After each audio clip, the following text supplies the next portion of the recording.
Hello students, welcome to economic class. This is CBSE 11th and 12th video number 24, and in this video children we are going to discuss about combined mean and weighted mean. Before proceeding further in this video, let me remind you the point we have discussed in the previous video.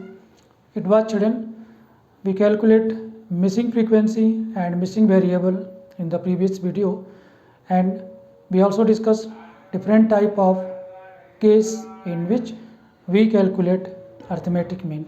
Here children, this is the last video of this topic, that is arithmetic mean, or we can call in short measures of central tendency.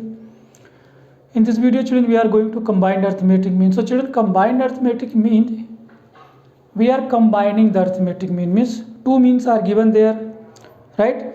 Different variables are given there, different number of frequencies are given there, and their arithmetic mean is also given there. So two or more than mean are given there, and we have to find out combined arithmetic mean. combined मतलब children की अलग अलग mean है, उन सबको मिलाकर फिर एक हमें जनरल मीन बनाना है. क्लियर है? तो चिल्ड्रन कंबाइंड अर्थमेटिक मीन के लिए आपको पता है कि जो अर्थमेटिक मीन है उसको हम रिप्रेजेंट करते हैं एक्स बार से, जो नंबर ऑफ वेरिएबल्स हैं उनको हम रिप्रेजेंट करते हैं एन से. ठीक है, तो जो ये वेरिएबल है जब इनका सम हो जाता है चिल्ड्रन तो उसको हम कहते हैं सिग्मा एक्स, और जब हम इसको एन से डिवाइड कर देते हैं तो ये हो जाता है हमारा अर्थमेटिक मीन. ठीक है ना? तो इस तरीके से दो हमारे पास अलग अलग मीन है. एक तो चलो हमने इसको कह दिया x1 है, एक दूसरा हो गया x2. ठीक है, x बार 2 हमने कर लिया, और ये सिग्मा x2, और हमने यहाँ लिख दिया n2. ये एक दूसरी सीरीज है जिसका अर्थमेटिक मीन है, ये एक दूसरी सीरीज है जिसका अर्थमेटिक मीन है. अब हमें क्या करना है चिल्ड्रन, इन दोनों का एक कंबाइंड अर्थमेटिक मीन बनाना है. कंबाइंड का मतलब दोनों के ऐड करके दोनों के नंबर हम ऐड करेंगे n1 n2, ये भी जो भी है, और दोनों के जो वेरिएबल उनका टोटल निकाल कर जो मीन आएगा that is called as combined mean. तो चिल्ड्रन यहाँ पर हमने दो ही सीरीज दिखाए हैं, एक तो x1 सीरीज, एक x2 है.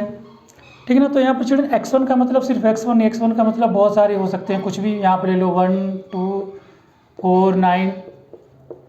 ठीक है, x2 का कुछ भी हो सकता है, हमने लिख लिया 10 25 46 97, हमने कुछ भी लिख लिया अलग अलग. ठीक है, और नंबर ऑफ मान लो, इसके नंबर ऑफ मान लो हमने लिख लिया, इसके 5 हैं, इसके नंबर ऑफ वेरिएबल हैं 7 है, तो अलग अलग हैं. तो ऐसे जो मीन है चिल्ड्रन दोनों के डिफरेंट डिफरेंट, इनको हम कंबाइन करेंगे, इसी को चिल्ड्रन हम कहते हैं कंबाइंड अर्थमेटिक मीन.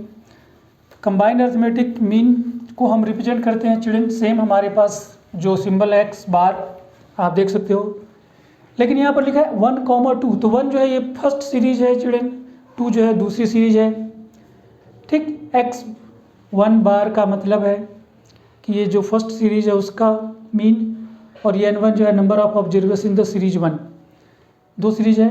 और x2 जो है x2 बार, ये जो मीन है ये दूसरी सीरीज का है, और n2 जो है number of observation in the second series. तो यहाँ पर दो सीरीज, दो ही हमने चिल्ड्रन मीन को, दो हमारे पास अलग अलग मीन है जिनको कंबाइन कर रहे हैं. लेकिन इसका मतलब ये नहीं कि हर क्वेश्चन में दो ही अर्थमेटिक मीन होंगे और उनको यूज करके आप कंबाइंड अर्थमेटिक मीन कैलकुलेट करेंगे. दो से ज़्यादा भी हो सकते हैं. ठीक है, ये आप देख सकते हैं यहाँ पर कितने भी अर्थमेटिक मीन हो चिल्ड्रन हम उनको कंबाइन कर लेंगे, अगर हमें ये पता है कि उसका अर्थमेटिक मीन क्या है और नंबर ऑफ ऑब्जर्वेशन कितने हैं. हमें ये दो चीज़ें पता होंगी तो हम कंबाइंड अर्थमेटिक मीन कैलकुलेट कर लेंगे. तो ये तो होगी चिल्ड्रन फार्मूले की बात. अब हम बात करते हैं, हमारे पास एक एग्जाम्पल है, मैंने सिंपल सा नोट किया है, और इसको हम यूज़ करके children combined arithmetic mean calculate करेंगे. पहले हम क्वेश्चन को रीड करेंगे और उसमें से इंफॉर्मेशन को निकालेंगे, उसके बाद हम उसको वैल्यू को फार्मूले में सब्स्टिट्यूट करेंगे. क्वेश्चन है children 80 students of section A. Children यहाँ पर दो सेक्शन है, मैं यहाँ पर लिख लेता हूँ, सॉल्यूशन है ये. ठीक है ना, सॉल्यूशन फर्स्ट क्वेश्चन. तो हमारे पास दो सेक्शन है, हमने यहाँ पर लिख दिया सेक्शन ए है. ठीक है, और हमारे पास है सेक्शन बी. दो सेक्शन है हमारे पास. सेक्शन ए में स्टूडेंट है चिल्ड्रन हमारे पास 80, ये देखिए 80 स्टूडेंट हैं. 80 students of section A of class 11th obtain 40 mean marks.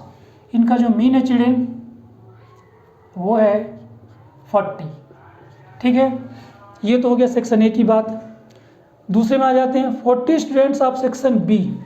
Section B में चिल्ड्रन हमारे पास हैं 40 स्टूडेंट और ऑब्टेन 50 मीन मार्क्स। इनका जो मीन मार्क्स है स्टूडेंट्स वो है 50। ठीक है, अब हमारे पास दो सीरीज हो गई चिल्ड्रन। तो ये जो हमारी सीरीज है चिल्ड्रन, इसको हम x1 अज्यूम कर लेते हैं और इसको x2 कर लेते हैं। ये हो गया n1, ये हो गया हमारा n2। बस हमें इतनी इन्फॉर्मेशन चाहिए चिल्ड्रन कि दो सेक्शन है, section A section B. Section A में 80 स्टूडेंट हैं और इनका जो मीन मार्क्स है स्टेटिस्टिक्स में वो है 40। सेक्शन बी है जहाँ पर 40 स्टूडेंट हैं और इनका मीन मार्क्स है 50। अब हमें क्या करना है चिल्ड्रन, इनका कंबाइंड अर्थमेटिक मीन हमें कैलकुलेट करना है। तो हम इनको कंबाइंड अर्थमेटिक मीन का फार्मूला लिखेंगे जो हमारे पास है और उसमें हम वैल्यू को सब्स्टिट्यूट कर देंगे। तो हमारा जो फार्मूला है x बार 1,2, ये हो गया हमारा x1 bar n1 plus x2 bar into n2 plus n1 plus n2। हम यहाँ पर वैल्यू को सब्स्टिट्यूट कर लेते हैं चिल्ड्रन। तो x1 जो बार है वो है 40, इसमें मल्टीप्लाई करेंगे हम 80 का जो n2 है। x2 चिल्ड्रन हमारा है 50, इसमें आप मल्टीप्लाई करोगे 40 का और ये हो जाएंगे n1 प्लस n2। तो हम यहाँ पर लिख देंगे 80 प्लस 40, मल्टीप्लाई कर लीजिए। 8 4 जा 32, ये 3200 हो जाएगा। 5 4 जा 20, ये हो जाएगा 2000। इन दोनों को ऐड करेंगे 120 हो जाएगा।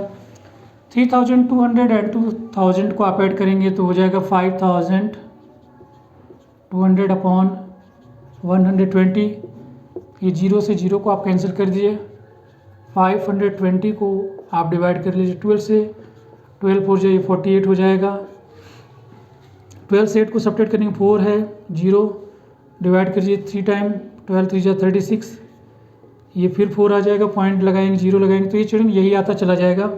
तो जो हमारा कंबाइंड अर्थमेटिक मीन है वो है चिल्ड्रन 43.3। और ये जो कंबाइंड अर्थमेटिक मीन है चिल्ड्रन, ये मीन उन दोनों मीन से डिफरेंट है।